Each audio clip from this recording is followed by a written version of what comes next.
மச்சான் mission impossible ஃப்ரான்ச்சைஸியோடைய last movie release ஆயிடுச்சு மச்சான். அதில் எதுவுமே இல்லை. அதாவது படத்தில் ஸ்டோரி நல்லா இருக்குது, ஆனால் படத்தை அவ்வளோ ஸ்ட்ரெச்சபிளாக பண்ணி வச்சுருக்காங்க. சில இடங்கள்ல லிட்ரலி உங்களுக்கு தூக்கமே வந்துடும் தேட்டரில் உட்காந்து பார்க்கும்போது. அப்படி நீங்கள் தீவிரமான மிஷன் இம்பாசிபிள் ஃப்ரான்ச்சைஸியோடைய ஃபேனாக இருந்தீங்கன்னா மட்டும் தேட்டருக்கு போங்க.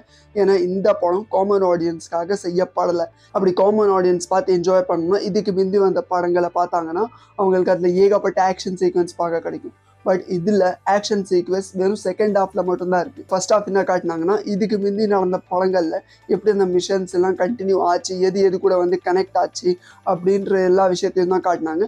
அண்ட் அது கூடவே இப்போ நடக்கிற பாலிட்டிகல்ஸ் எல்லாத்தையும் சேர்த்து வச்சு ஏஐயோட இப்போ நம்ம டாம் க்ரூஸ் சண்டை போட போகிறான் அப்படின்ற ஒரு விஷயத்தை தான் ஃபர்ஸ்ட் ஹாஃப் ஃபுல்லாகவே பில்ட் பண்ணுவாங்க.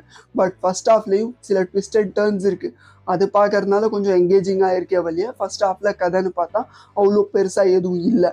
அண்ட் செகண்ட் ஹாஃபில் பார்த்தீங்கன்னா அந்த தண்ணிக்குள்ளே போய் நம்ம டாம் க்ரூஸ் பண்ணுற ஸ்டண்ட்டு, அண்ட் செகண்ட் ஹாஃபில் அந்த ஃபைனலில் அந்த ஏர்கிராஃப்ட் கூட பண்ணுற ஸ்டண்ட்டு, ஸோ எல்லாமே செகண்ட் ஹாஃபில் தான் இருக்குது. அப்படி நீங்கள் ஆக்ஷனாக ஏதாவது பார்க்கணுன்னு நினச்சிங்கன்னா அது எல்லாமே செகண்ட் ஹாஃபில் தான் இருக்குது. ஃபர்ஸ்ட் ஹாஃபில் எதுவுமே இல்லை. நான் ரொம்ப வருஷமாக மிஷன் இம்பாசிபிள் ஃப்ரான்ச்சைஸை ஃபாலோ பண்ணிட்டு தான் இருக்கேன். One of my favourite franchise தான் அது. பட் இருந்தாலுமே இந்த படம் என்னை கொஞ்சம் டிசப்பாயின்மெண்ட் ஆக்குச்சுன்னு தான் சொல்லுவேன். அப்படி அதை தாண்டி நீங்கள் இந்த படத்தில் ஏதாவது ஸ்பெஷலாக நீங்கள் நோட்டீஸ் பண்ணியிருந்தீங்கன்னா அதை எனக்கு கமெண்ட்டில் சொல்லுங்கள். அப்படி உங்களுக்கு இந்த வீடியோ பிடிச்சிருந்தா வீடியோ லைக் பண்ணுங்கள், சேனலை சப்ஸ்கிரைப் பண்ணுங்கள். ஏன்னா இதே மாதிரி நிறைய கண்டென்ட்ஸ் நான் உங்களுக்காக கொண்டு வந்துகிட்டே இருப்பேன். ஓகே தென் பாய்.